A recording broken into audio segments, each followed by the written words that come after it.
आज भी जो आपको आईएमएफ ने पैसे दिए हैं भारत की मर्जी से कि इंडिया की मर्जी के बगैर आपको आईएमएफ लोन नहीं दे सकता, ना देता है।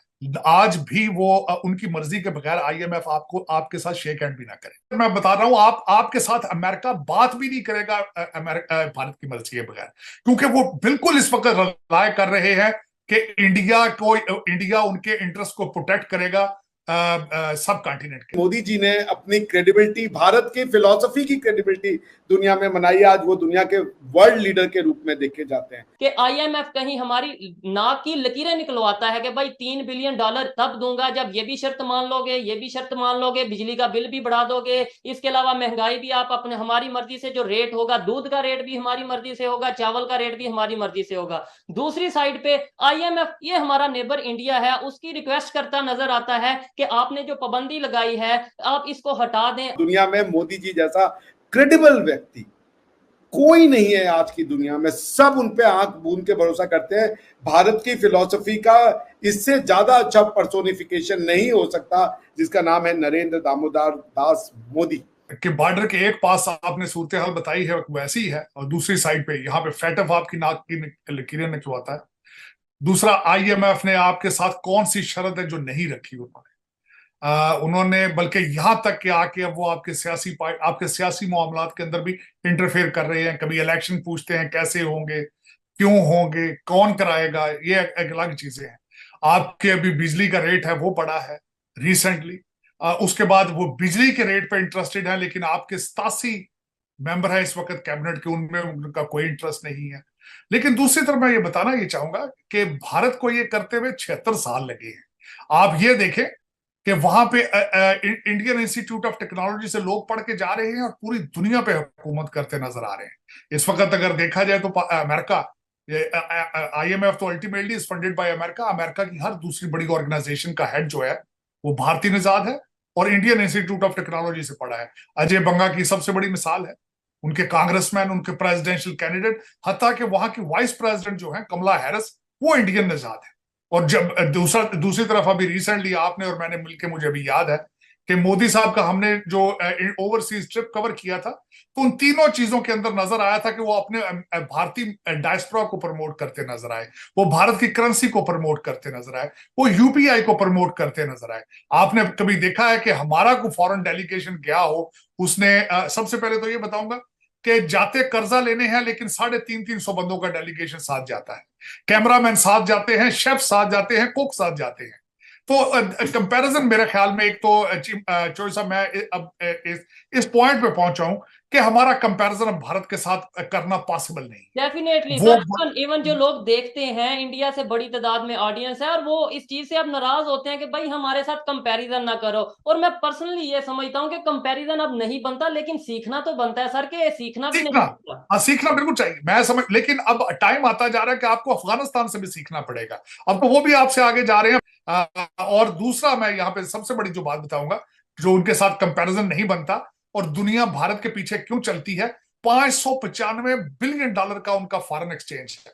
आप दो बिलियन के लिए आप नाक की लकीरें निकालते हैं, 3-3 बिलियन के लिए। अभी आज की बात है, चाइना का एक प्राइवेट बैंक है, उन्होंने आपका लोन जो है रोल ओवर किया है और आप फूलों की पत्तियां निछावर करते फिर रहे हैं। तो आप मुल्क का कंपैरिजन करना चाहते हैं, शर्तें फिर दोबारा दी जाएंगी, क्योंकि उसी टन्योर के अंदर आखिरी किस्त आने की उम्मीद है।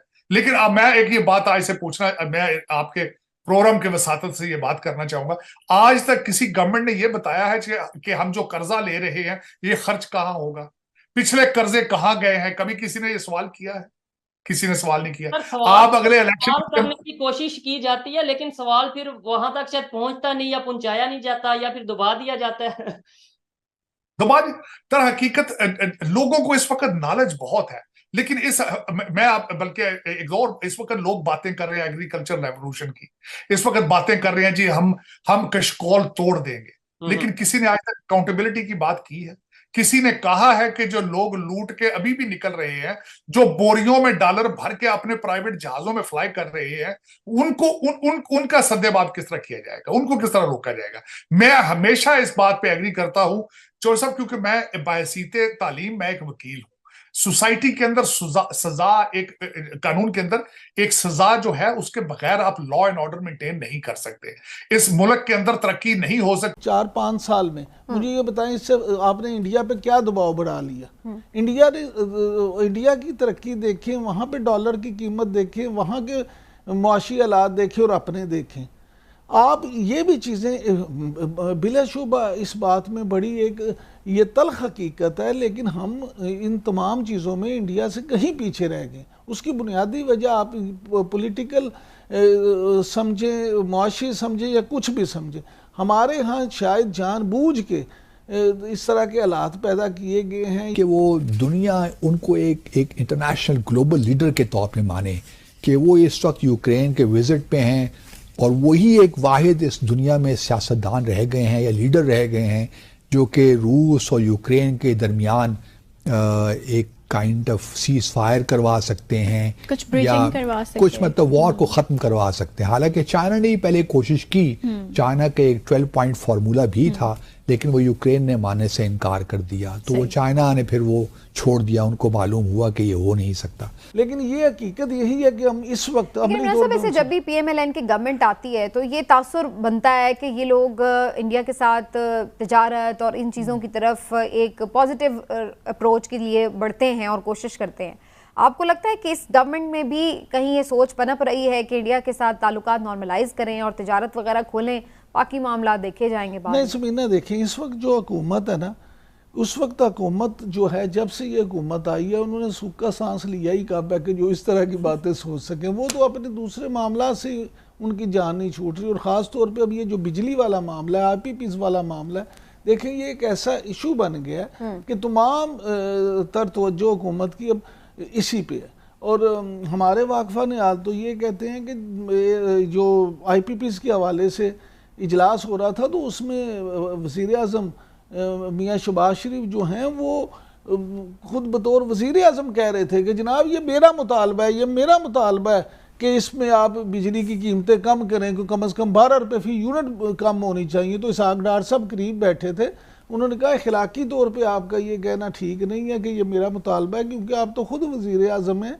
लेकिन ये बात ठीक है आपकी कि वो वज़ीर आज़म का ये कहना था कि मैं बतौर पाकिस्तानी ये मुतालबा समझता हूँ कि मेरा हर पाकिस्तानी की तरह मेरा मुतालबा है कि बिजली की कीमतों में कमी की जाए। फिर वो इजलास से दुखी होकर उठ के तो नहीं चले गए? नहीं, जैसे पहले हम ये खबरें सुनते थे कि वो पेट्रोल की कीमत बढ़ी तो मियाँ साहब उठ के चले गए, तो अगर बिजली की कीमत बढ़ी तो मियाँ साहब इजलास से उठ के चले गए। तो अगर इस तरह उनका मुतालबा पूरा नहीं हुआ तो मियाँ शहबाज शरीफ साहब उठ के तो नहीं चले गए? ये जो आपको वज़ीर तवारी ने कहा ना कि 2 महीने तक खुशखबरी आएगी, तो उसमें यही इसी पे वर्किंग हो रही है कि किस तरह से इस पे बिजली में क्या इस तरह का वो किया जाए कि कीमतें कम से कम 10 से 12 रुपए फी यूनिट मुस्तकिल कम हो जाए। अब उसमें जैसे पंजाब ने रिलीफ दिया है, उसी तरह दूसरे सूबे अगर करते हैं या IPPs के साथ कोई मामला तो हो जाते हैं या जो भी हो, हुकूमत जैसे जब भारत में SCO मीटिंग हुई थी जिसमें कि आने की मैं भी मतलब प्लान कर रही थी, लेकिन जाहिर है कि सेकंड फेज जो था उसमें मोदी जी ने जो है वो ऑनलाइन मीटिंग रख दी, वरना हो सकता है कि मेरा भी 1 या 2 दिन का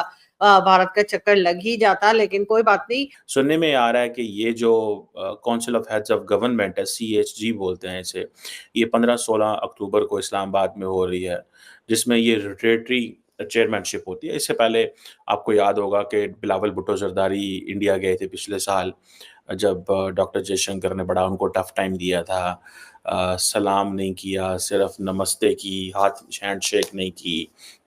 आगे से बिलावल ने भी वो कर दिया, सलाम ऐसे कर दिया। हालांकि एक तो इंडियन ये करते हैं हर जगह ये, लेकिन बिलावल जिस प्रोविंस सिंध से वहाँ पे भी ऐसे ही होता है।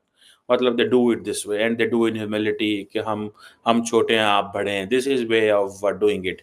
This is a culture of Sindh province in Pakistan, जिसको बिलावल रिप्रेजेंट कर रहे थे। लेकिन डॉक्टर जयशंकर उसको जारी बात है हैंडशेक ना करके बेसिकली स्नब कर रहे थे बिलावल को, जो कि विच इज़ अ रियलिटी, जो हमें सारी बात है वो पता है, ऑप्टिक्स वो सारी क्रिएट कर रही थी। ये एक मल्टीलैटरल फोरम है, इसके अलावा तो कोई ऐसा फोरम नहीं है जहाँ पे पाकिस्तान और इंडिया बैठे हैं। अब ये जो इंडिया के SCO प्रोटोकॉल को इनवाइट दे दिया गया है एंड ऑल दैट, अब मुझे आपको पता है कि इंडियंस जो हैं वो स्मार्ट हैं। मैंने जैसे आपको पहले बताया, उनको समझ आ कि हमने क्या करना है। So why prime minister Modi thinks कि हमें एससीओ को इग्नोर करना चाहिए। आप forget Pakistan, they want to ignore SCO, Shanghai Cooperation, because they believe that this is a Chinese led model. तो हमें, क्योंकि हमारे चाइना के साथ बायलैटरल मसले हल नहीं हो रहे, तो हम कहते हैं जी ठीक है, हम इसको भी नहीं करते। मेरा ख्याल है डॉक्टर जयशंकर ने ये एडवाइस दी है नरेंद्र मोदी को कि let's start pressurising. For example, India China direct flight नहीं शुरू करनी, कार्गो आ रहा है, फ्लाइट नहीं शुरू करनी। सो इंडिया के हाथ में ही हो। आप जो चाइनीज एम्बेसीज हैं इंडिया के अंदर, आप उनके जरा ट्विटर हैंडल देखें और उनके लोगों को वो देखें वो क्या कह रहे हैं। They are trying to build a public opinion within India that India and China shall start by, वो जो है एयरलाइन जो है उसको करनी चाहिए। अब इंडियन वर्जन, इसमें मल्टीपल इंडियन वर्जन्स हैं। इंडियन वर्जन ये है कि अगर हम इसको बायलैटरल शुरू करेंगे तो इट मीन्स कि चाइना हमसे बात नहीं करेगा किसी और टॉपिक पे। वो चाइना हमें जो है वो इग्नोर कर रहा है। बाकी वो हमारे जो मिलिट्री CBMs हो रहे हैं on LAC, they are not the way they should be. ठीक है जी। और दूसरा इसमें ये है कि जो ये चीज़ मुझे नज़र आती है। दूसरी, एक तो मिलिट्री CBMs जो हैं वो यहाँ तो अच्छे हो ना, तो हम SCO को सपोर्ट करना शुरू कर दें। वो नहीं आएंगे। वो आके क्यों पाकिस्तान का स्टेटस बड़ा करें? अगर नरेंद्र मोदी आता है तो पाकिस्तान इंडिया की नॉर्मलाइजेशन का मैसेज आता है। ठीक है जी। अगर नरेंद्र मोदी पाकिस्तान आते हैं तो उसका मैसेज ये जाता है कि Pakistan is a normal country, यहाँ पे तो ग्लोबल लीडर्स आ रहे हैं। This is not a message which India wants to give at this moment. तो हम इनसे बात नहीं करना चाहते, ये दहशतगर्दी स्पॉन्सर का, ये जो एक इंडिया का एक पॉलिटिकल एंड डिप्लोमेटिक नैरेटिव है जो इंडिया ने for a long period of time अपने घर में बना के रखा हुआ। And for many of you don't understand and they do, and many of you do understand, India considers कि Pakistan is a domestic issue. And ये पाकिस्तान के अंदर ये अंडरस्टैंडिंग है कि पाकिस्तान जो है वो इंडिया का डोमेस्टिक इशू है। जैसे वहाँ पे महंगाई के इशू हैं, वहाँ पे हो सकता है कि जी मोदी साहब की पॉपुलैरिटी का इशू होगा, कोई और इशू होगा। Pakistan is not a foreign policy issue for India, it's a domestic issue. So they have to look into when they engage Pakistan, तो उससे ये इम्पैक्ट होगा कि उनके वोटर बेस पे क्या असर पड़ेगा। उनकी जो, आप देखिए ना, पिछले 10-12 साल से प्राइम मिनिस्टर मोदी ने जो एक इन्वेस्टमेंट की है पाकिस्तान के ऊपर, वो क्या इन्वेस्टमेंट है? ठीक है। सो वो जो इन्वेस्टमेंट उन्होंने की, आपको क्या लगता है उसको अंडू करेंगे? जो उन्होंने बोला हुआ है पाकिस्तान के बारे में, वो नहीं अंडू करेंगे until and unless there is some big breakthrough। कोई बड़ा ब्रेक थ्रू ऐसे दोनों मुल्कों का हो, तो देन इंडिया की हुकूमत जो है, एंड देन उसमें इंडिया अपने इंसेंटिव देगा। जैसे फॉर एग्जांपल, अगर आपको याद हो कि LOC के ऊपर जो सीज फायर है, इंडिया एंड पाकिस्तान दोनों उसको बड़ी ऑनर करते हैं। इंडियन फौज ने भी बड़ा अच्छे तरीके से उसको चला रहे हैं, पाकिस्तान की फौज भी चला रही है। सो बहुत फौजें जो हैं वो मिसकैलकुलेशन नहीं हो रही, किसी किस्म का कोई प्रॉब्लम नहीं हुआ। They have hotline, they have so many ways to talk and they are talking and engaging, which is good by the way. लेकिन ये जो फैक्टर है, ये जो चीज़ है, ये मैं ज़ाती तौर पे ये समझता हूँ कि दिस इज इंटरेस्टिंग। पाकिस्तान को इस वक्त बहुत सख्त जरूरत है भारत की, चाहे भारत को पाकिस्तान की जरूरत ना हो, लेकिन इस पाकिस्तान के हालात काफी खराब हैं और पाकिस्तान में जिस तरह से इकोनॉमी और बाकी चीजें चल रही हैं उसको देखते हुए यकीनन अब पाकिस्तान के वो लोग भी जो हमेशा यही नारा लगाते रहते थे कि हमें भारत से बात नहीं करनी, हमें भारत के साथ काम नहीं करना, हमें भारत के साथ ट्रेड नहीं करनी, अब वो लोग भी इस तरफ सोच रहे हैं कि यकीनन भारत के साथ बात किए बगैर गुजारा नहीं है, भारत के साथ ट्रेड किए बगैर गुजारा नहीं है और ये बहुत जल्द शुरू होना चाहिए। लेकिन क्या ये हो पाएगा या नहीं, ये तो खैर अब क्योंकि चॉइस जो है वो पाकिस्तान के पास नहीं है, अब ये सब कुछ सोचना और ये डिसाइड करना और ये फैसला लेना जो है, ये डेफिनेटली अब बात चली गई है भारत की तरफ। तो अब देखते हैं कि भारतीय इसमें, यानी कि भारत